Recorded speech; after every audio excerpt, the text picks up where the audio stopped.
Hello, everyone, and good morning. Um, my bio does share that I'm a teacher, so I asked Dr. DeYoung, I said, what kind of audience, what am I to expect as far as who's going to be there? And he said, ordinary people. Would all the ordinary people please raise your hand? Because if they're, let me see. All right, all right, then I'll go on from that point on. Then I want to be with ordinary people. Um, the MedStar House Call program was really a gift to my mom. And prior to the program, our experiences of taking care of her were always mainly the emergency room. And so there were times, and the doctor's visits as well, were always like going on an excursion. We had to pack up and make sure that we had plenty of light snacks because she was diabetic. We had to make sure that we had all of the documents that needed to be presented to make sure that she would be able to be cared for. Um, we had to know the lay of the land, where were the bathrooms, because my mom was always saying, I don't want to have an accident. Um, I think she was really, really happy when she was referred to the house call program because I no longer had to steer the wheelchair around and bump into the elevator door or whatever.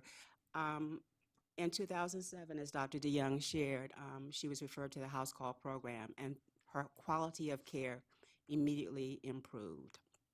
Um, we no longer had to be concerned about making those long trips to the ophthalmologist, the dentist, the rheumatologist, all of the special need that she had. Those services were now extended to our home.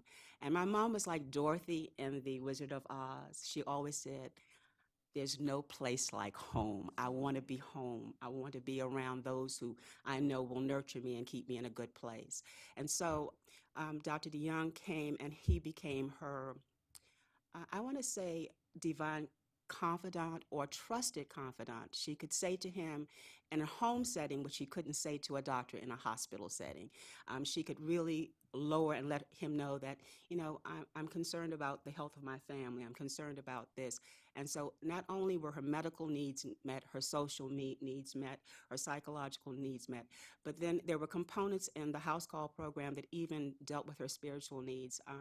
And I'm trying to kind of going ahead of, but we had physical therapists come in, we had occupational therapists come in, and not only did they help mom, but they also set a standard of teaching the aid that we now were beginning to have, the standards of how we could care for her better at home. We were educated in how to move her, how to check her feet, how to not find those signs. I remember one time that mom had a urinary tract infection, and all of a sudden she wasn't very clear and not able to really be aware of what was going on. And so we could immediately call, and I believe on call that day was Dr. George Tyler, and he said, he asked questions. We were able to put her on speaker and could kind of ask and ascertain, does she need to stay home? Does she need to go to the hospital? It was just immediate response to her needs. And we felt very grateful for that because we knew of an audience of people outside who didn't receive that kind of care. And my mom constantly said, I'm really blessed to be in this program because if I have a question, if I have a concern, it's immediately responded to. The social worker, as he mentioned, Ruth Shea became not only her social worker, but also a confidant. And so there were programs of caregiving programs that I was able to attend, conferences in which I got materials that stayed with me, and it said caregiving at home. And so I could go and when I had those issues or concerns, I could kind of go through them. But what I really wanted to share was that it started off that my mom, these are just the little badges that you put on when you're in the hospital. And so we have a whole lot of these. But once the house call program came into existence, it kind of dwindled down to stuff like that. We were going like 13 and 14 and 15 times, within the year. But, we were able to just see such a level of care that we didn't have to go that route, that we had answers right away. Also, my mom was interviewed, and I brought this because I want you to take a peep, and I know this is not, but just kind of a peep of my mom. And this is the nurse that came, and her name was Nancy Sassa. and she would come and kind of talk through and work with my mom.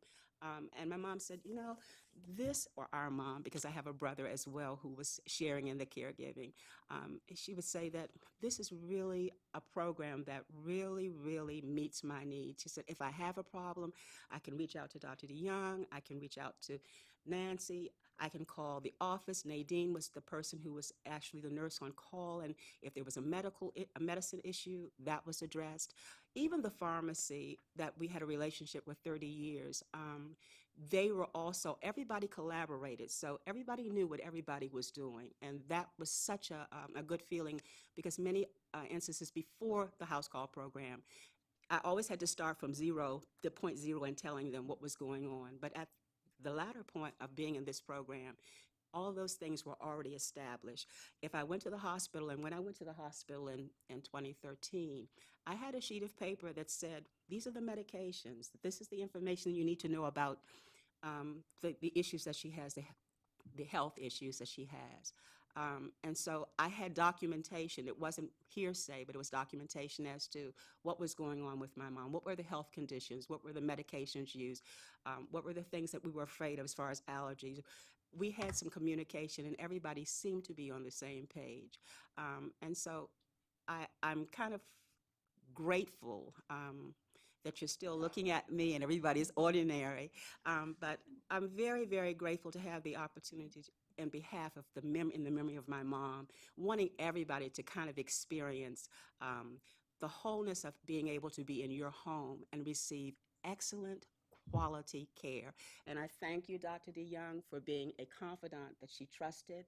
I thank you so much, Ruth Shea, for continuing to keep me connected, because there was a program actually on Tuesdays that I would attend, and it was a caregivers group in which not only there was focus on mom, but it was also focus in me taking care of me so I could take care of her. And so in that program, I was often sitting next to someone who was going through the same thing I was going through and understanding. And even this week, one of the persons who was in the group lost a loved one. And so I planned to attend that service on Saturday because it became a connection. I began to know that I'm not alone in this, that there are strategies that I can attempt, and that there's always somebody who's willing to help me. So again, I'm very grateful for the MedStar program. Thank you, Dr. DeYoung.